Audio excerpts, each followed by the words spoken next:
As part of the Battlegrounds community, there are facts and rules that need to be set when it comes to certain things. Luckily, I exist to lay some of them out. If you hear these takes and want to cry about them in the comment section, just know we all have our own opinions, and I'm really just sharing mine. If you disagree, then feel free to express your feelings, but be respectful about it. And also, before we start, if I say terms like they lose or they win, it basically means that the player can either call themselves better at the game or they can't. There are some occasions where the meaning of those terms can be different, but I'll explain them more deeply when we get there. Number 1. If you are 1v1ing someone and they kill you, then leave the game when they see you coming back in fear they have to fight you again, they lose. It's simple, really. If your opponent pussies out of the second or third 1v1 because they're scared they have to fight you again, it shows that they are the coward who wants to keep their ego inflated, so they chose to quote-unquote take the W and leave the game. Now, this is strictly only if you're the reason they left the game. If you're not, then this rule won't apply. Another reason why they lose is because 1 or 2 1v1s is not enough to prove if a player is better than another. Now, obviously, if your opponent has killed you several times in a row and just wants to play the game without you coming back to fight them, they can leave victorious. Lots of people do this to rage bait or to say they won. However, they're really just leaving to make sure their large ego stays intact. If this happens to you, don't get angry or mad. The person you were fighting is clearly scared to fight you again, so they're chickening out of it to avoid potential humiliation. Number 2. If you're being teamed on and the players kill you at all, no matter what happens next, you instantly win. Now, yes, I'll admit it. I have to bring vine booms into this section because of my past experiences with these fuckaroos.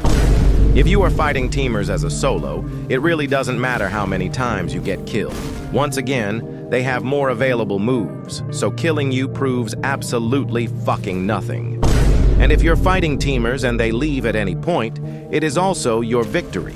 This correlates to number 1. Leaving the game does not make you win.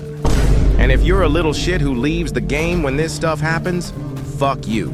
Anyways, if you get teamed on and call some people to outnumber the teamers, then you can still call your victory.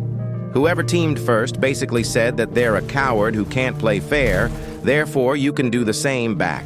And also, they'll most likely try to rage bait you in chat, but just don't fall for it. Don't state the obvious like, I beat you already in a 1v1, or you ran to your glazers, that's why I lost. They won't make a rational argument. Instead, they'll just make shit up. It just shows them that their rage bait is working. The best thing to do would be to remain quiet and only rage bait them back when there's an opening. And at the end of the day, every person who joins a TSB lobby just to team with people and run away from 1v1s is just a fucking inbred. Oh, and also, if someone is teaming on you, at any point in time you can leave the game and still be victorious. But this depends on if you were teaming first. In this clip, I'm getting jumped and I'm lagging so I can leave without losing. I also beat one of these guys' ass in an earlier clip.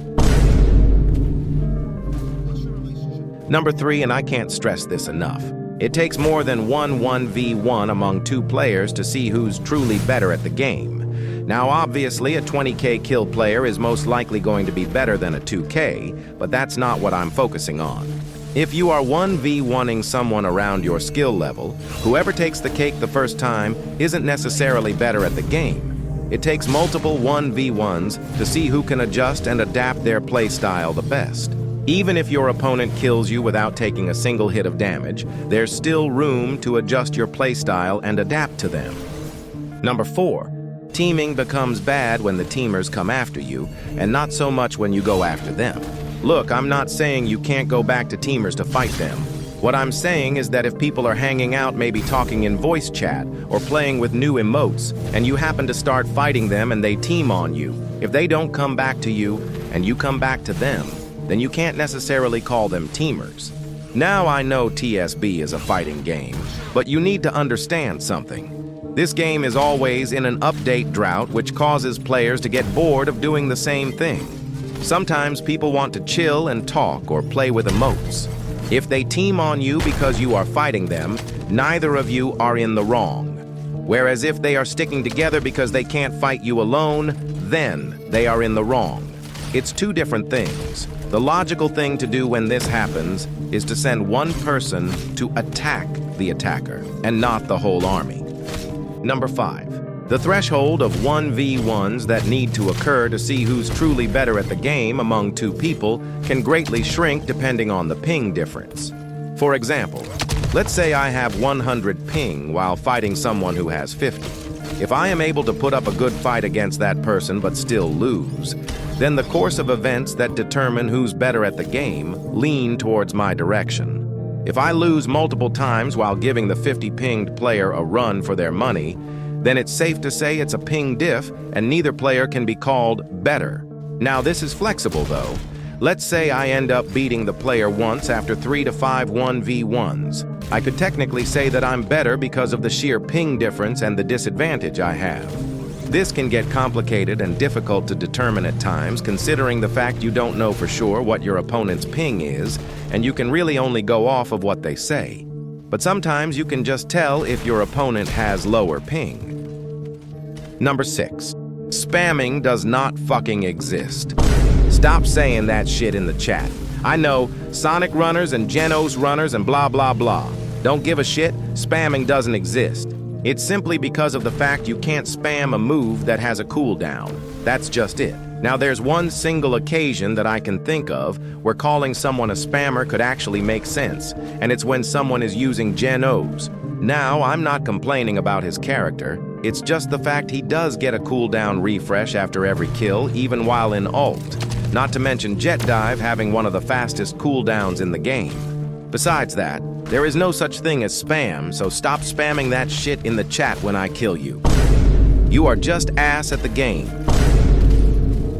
Number 7. If your opponent is not using wall against you, then you have no reason to complain about what character they're using. Look, I get it.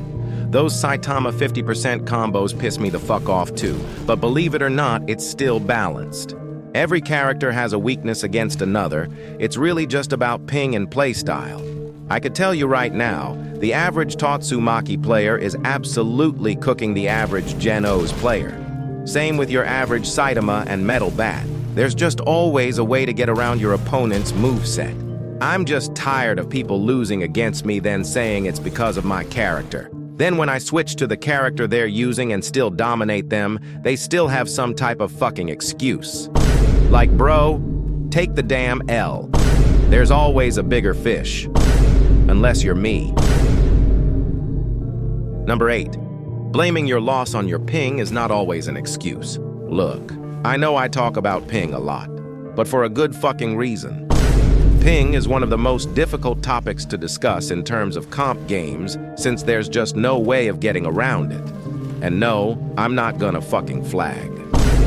When there's a big enough ping difference, techs start to not work, and that gives the player a complete and total disadvantage. So saying that you lost because of your ping is not always inaccurate. Look, I'm just saying, I've gotten a lot of lag spikes the same time my opponents did too, but I still didn't lose. My point is, ping can be very subjective depending on the person who has it. I know a lot of people that complain about players with high ping because they're hard to hit, but let's be honest, low ping is better than high ping. I'd rather have my dashes be half a millisecond long than constantly be seeing everybody frozen for 5 seconds at a time. That shit makes me feel like I'm the main fucking character, but in a bad way. Well, anyways, I've been yapping for a while now, so if you guys want a part 2, just let me know.